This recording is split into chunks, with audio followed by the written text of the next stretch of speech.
Travels with Blessed and Vincent.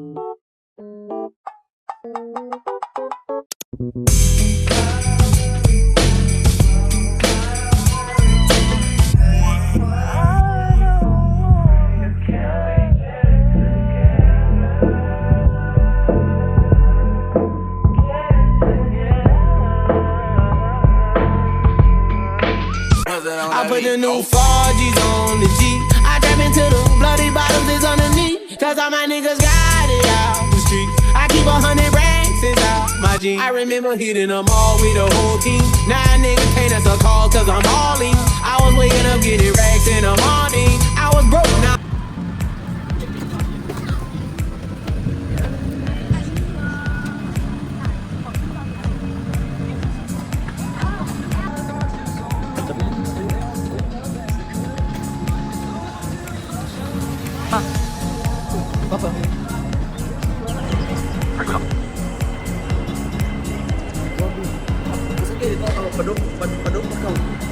Oh.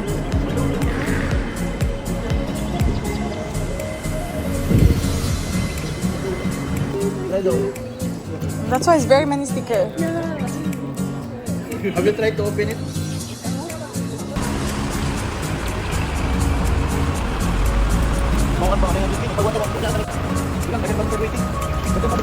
On your left is the Tinker Bridge. It is one of the world's longest cable-stayed bridge and major component of the street linking the northwest coast, Hong Kong Island and Kowloon. 这里是青屿干线，由德福分别套路。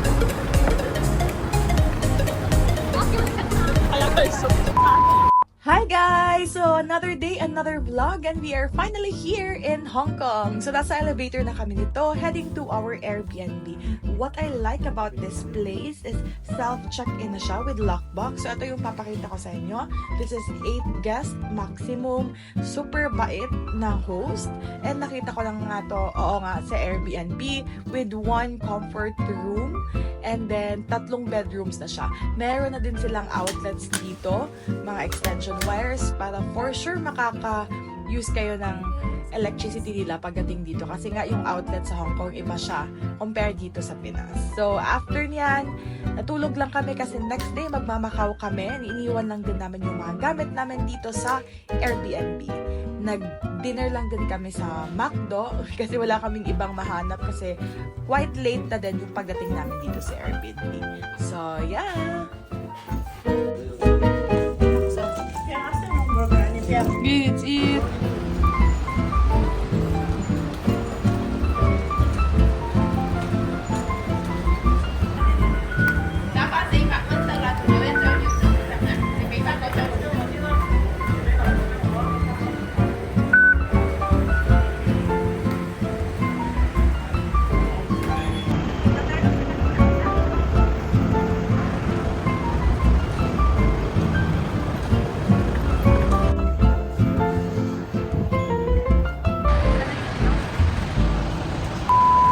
So we are finally here sa port. We are heading to Macau this time. So kinuha namin yung turbojet nila. We booked online kasi more convenient nga siya. And during this time, meron ding free tickets from Hong Kong to Macau. So make sure to join Facebook groups sa mga Hong Kong DIY travels para mas makatipid din kayo para makakuha kayo ng tickets online. Tapos iwas pila na din. So in our case, kumuha kami ng 1-day tour.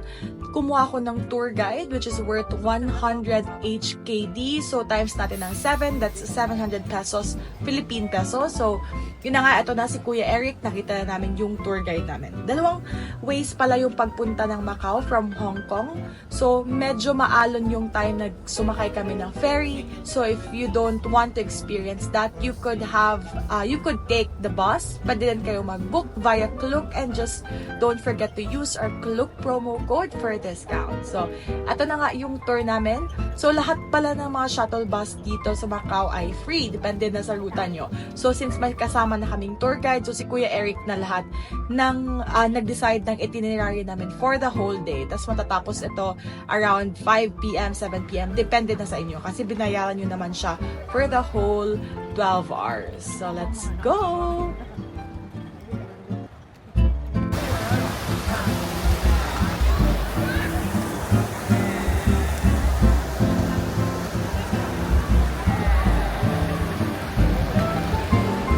Forward guys.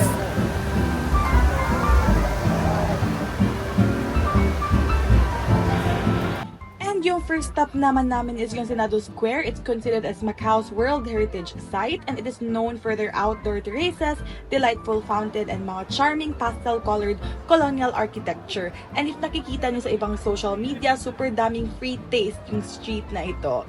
So, let's see kung ano yung mga free taste na tinry namin dito.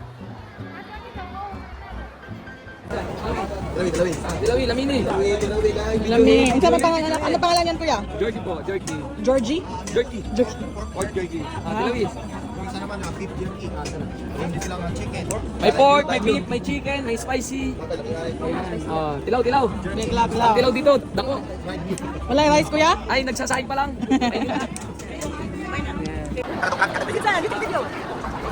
Never advise the followers to go on October 1st. And then next walking distance lang yung the ruins of St. Paul's. It is a historical landmark in the municipality of Macau. So, kita nyo ang super daming tao. So, I won't really advise to visit here pag holiday kasi nagpunta kami dito October and holiday pala yun. Golden Week pala yun ng Hong Kong. Which is mali din kami nung nagpunta kami kasi hindi ko din na-check yung holidays nila. Anyway, lunchtime na. So, si Kuya Eric lang yung nagdala sa amin kung saan kaming pwedeng kumain na parang ma-recommend na din niya dito sa malapit lang sa area. So, of course, kasama namin si Kuya kumain and nag-order lang din kami sa mga bestseller na bet namin kainin for lunch. So, here you go! After lunch, mga casino places naman yung mga target namin. As you know, Macau is often called the Las Vegas of Asia. So, ang daming mga gambling scenes dito and mga luxurious casinos sa Macau.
Last.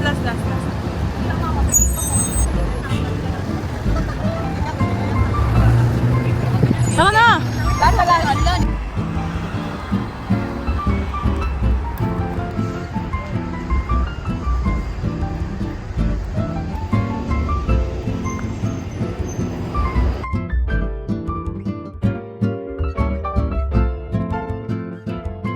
And that's it. Yung last trip naman namin is sa Macau Fisherman's Wharf.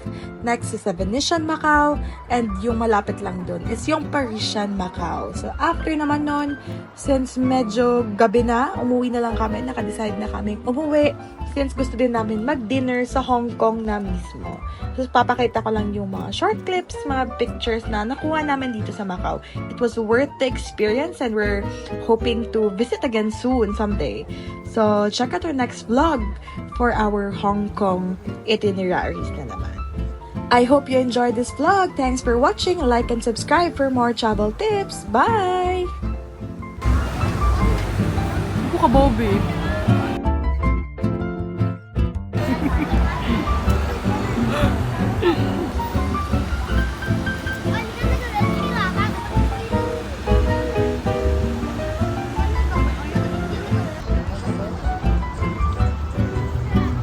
Sige na pa.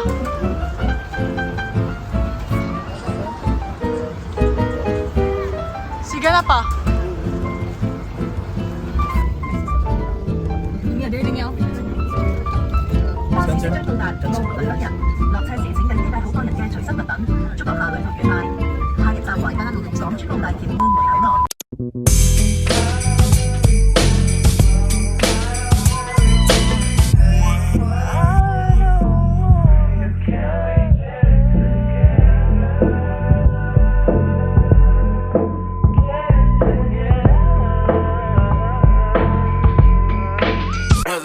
put the new 4Gs on the G. I trap into the bloody bottoms is underneath. Cause all my niggas got it out the streets. I keep 100 racks inside my jeans. I remember hitting them all with the whole team. Now niggas can't answer call cause I'm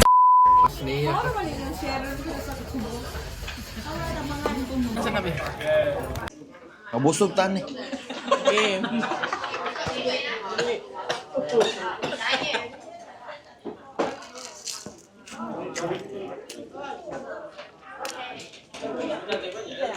How was it? How was it? Del. Amigo na naman ko pa po. Ay, pariyaman mo yun. Ay, ito di ano. Uy,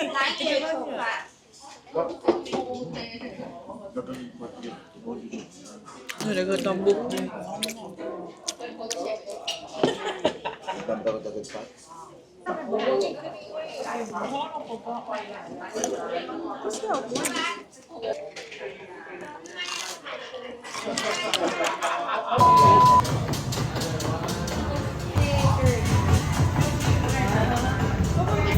Ay, sigsayaw pa.